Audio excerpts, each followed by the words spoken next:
I'm Fran and I'm 48, and my stroke happened 20 years ago, really last month, so 1998.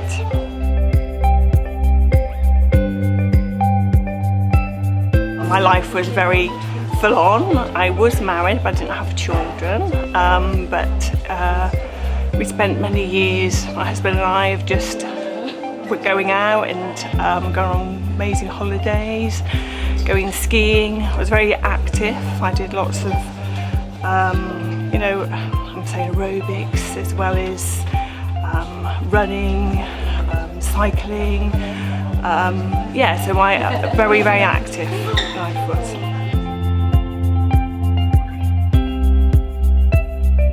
It was one that I was taken into hospital because they suspected I had a problem with my arteries at the base of my neck.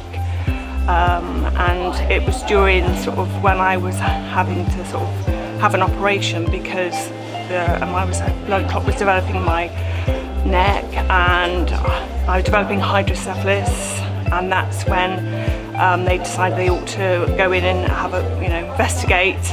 And it was that point there, also interruption of blood flow, that I had my stroke. That they sort of went in and thought, okay, neurosurgery to get the hydrocephalus under control, to remove the blood clot, and to remove a small part of my brain which was my balance and coordination. The brain stem stroke paralysed my right side as well. It's a difficult road really. It took, I would say, about 9 months before I could fully sort of walk and dress myself and get back to sort of being me. In the early days, also, I think what helped me was that I had my son probably just over a year after my stroke. So after, when my son was born, my recovery kind of shot straight up. I think the milestones my son reached from his eating to his walking to his dressing and all those things, I did the same. So I think I would say after my stroke, I would say 5 years before things sort of like reached a point where I wasn't going to recover anymore. It was, but I think it was a slow process to begin with.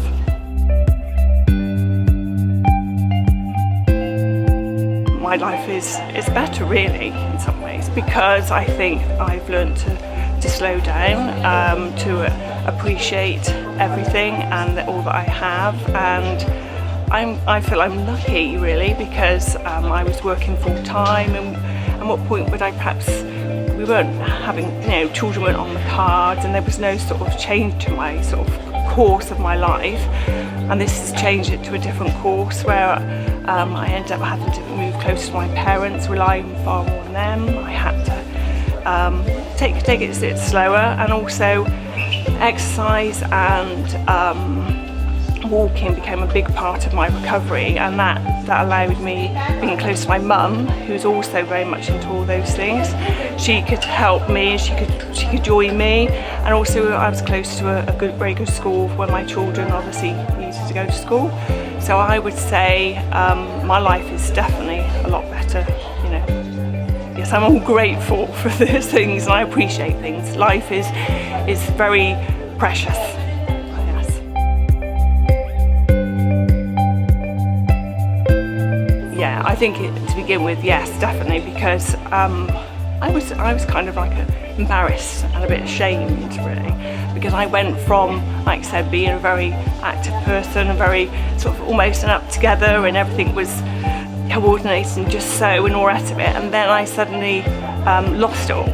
And I would say all the time I was in hospital, I literally only wanted my parents and my brother and sister to come and see me. I didn't want any other relatives to come in, because I was probably embarrassed, until I was probably better really. I felt more, like I said, more confident, and it's taken many years, probably until almost now really, that I'm actually able to share with my friends and family who didn't know what happened to me, that I think now my confidence it's okay. Nothing, I don't have to be ashamed, or I don't have to sort of make excuses or feel that I can't compete with all the other people, the other mothers, or because my energy levels perhaps aren't the same, or I suffer with tiredness and things like that. And so I realise now to embrace the fact that I may not be 100% of what I was then, but I am 100% of me now, for instance, yes. Yeah.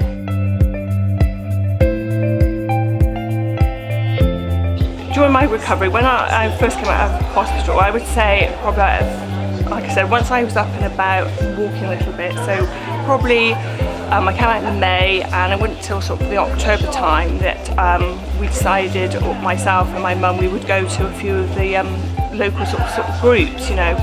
I went along to a few, and also I then signed up, and I get the, you know, newsletter. And also just to know that I wasn't on my own, because I felt that when I was in hospital, I was on a ward with, really, I think 20 years ago that was, whereas now you have proper stroke wards, but at the time it was all to do with neurological sort of conditions. So I felt a little bit that I was alone, and it was with a lot of older people, and I felt myself that I just didn't fit in. And suddenly reading about other people and speaking to other people, it suddenly made me realise actually I'm not alone, and I could struggle to become a bit, you know, back to my normal self. And by seeing people who'd actually gone through that process, I knew there was hope at the end of it. Do you know what I mean? Rather than I'm just going to be, this is what I'm like now. Suddenly I realised, no, I have to sort of strive and move on, and I can actually be back to sort of good health. Yeah.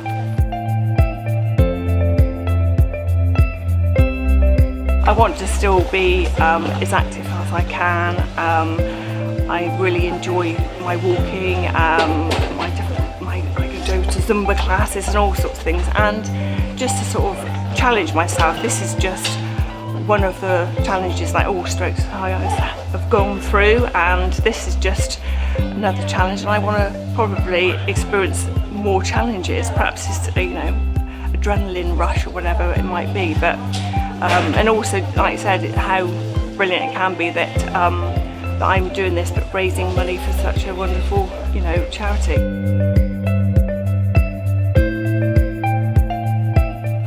I would say that really never to give up, because I just remember the time being sort of, you know, all the nurses would come in or help me sort of wash me or get me dressed and things, and they kept saying, oh, you'll be back to it one day, Fran, oh, I'm sure you may.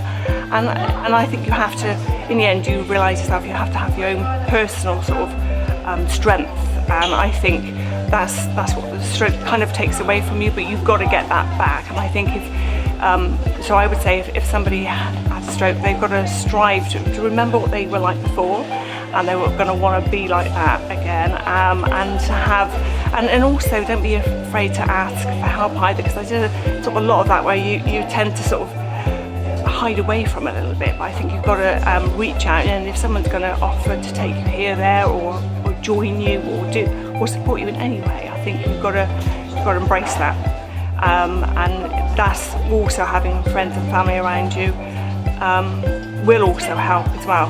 It will give you, you know, you've got to be very, very positive, I think. Yeah, there's no point in just thinking, well, like I said, this is what I'm like now. You've got to move on, try and just get back to what you were before.